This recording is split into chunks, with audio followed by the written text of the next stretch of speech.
Johanneksen evankeliumissa Jeesus sanoo, kaikki, minkä Isä minulle antaa, tulee minun luokseni, ja sitä, joka minun luokseni tulee, minä en heitä ulos.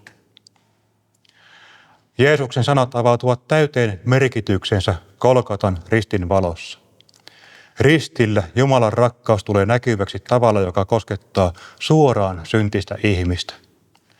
Kristus ei kuollut etäällä ihmisen todellisuudesta, vaan hänen puolestaan, eli sijastaan. Risti kertoo siitä, että Jumala suostui kantamaan ihmisen rikkinäisyyden ja syyllisyyden. Tässä teossa Jumalan rakkaus ilmestyy konkreettisimmillaan ihmisen pelastukseksi. Golgatan sovitustyö osoittaa, että Jumala ottaa vakavasti ihmisen synnin ja samalla ihmisen kuolemattoman sielun arvon. Jeesus kantoi ristin, jotta ihmistä ei jätettäisi ulos pimeyteen. Rakkaus, joka ilmestyy ristille, ei siten perustu ihmisen kelvollisuuteen, vaan Jumalan omaan tahtoon pelastaa. Siksi Kristuksen sanat luokse tulemisesta on vahva lupaus. Risti on todiste siitä, että syntinen on kutsuttu ja vastaanotettu.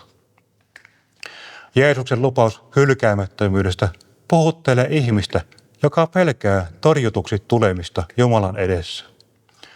Golgatan risti sulkee tämän pelon pois. Kristuksen luona ei ole suljettua ovea sille, joka tulee hänen luokseen. Rakkaus, joka johti Jeesuksen ristille, kantaa myös sen, joka turvautuu häneen. Kun ihminen astuu Kristuksen luo, hän astuu sovituksen piiriin. Ristin varjossa syntyy uusi suhde Jumalaan, jossa anteeksianto ja armo määrittävät tulevaisuuden. Tämä lupaus lepää Kristuksen työssä ja Jumalan rakkaudessa, joka tuli ilmi Golgatan ristillä.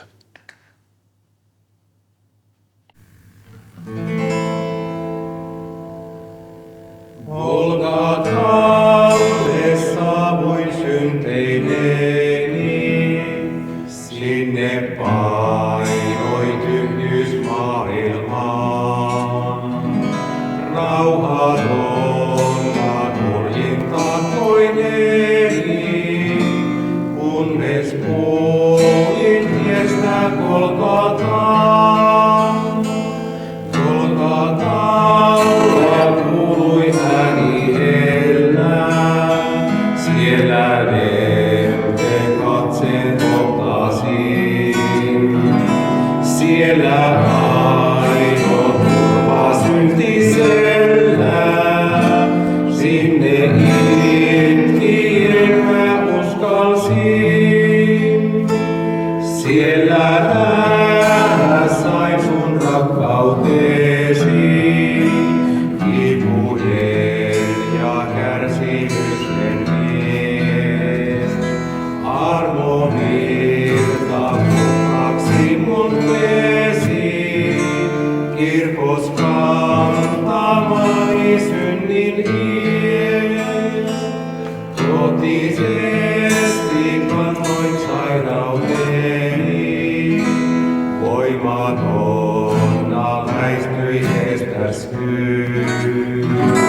Totisesti olet autuuteni,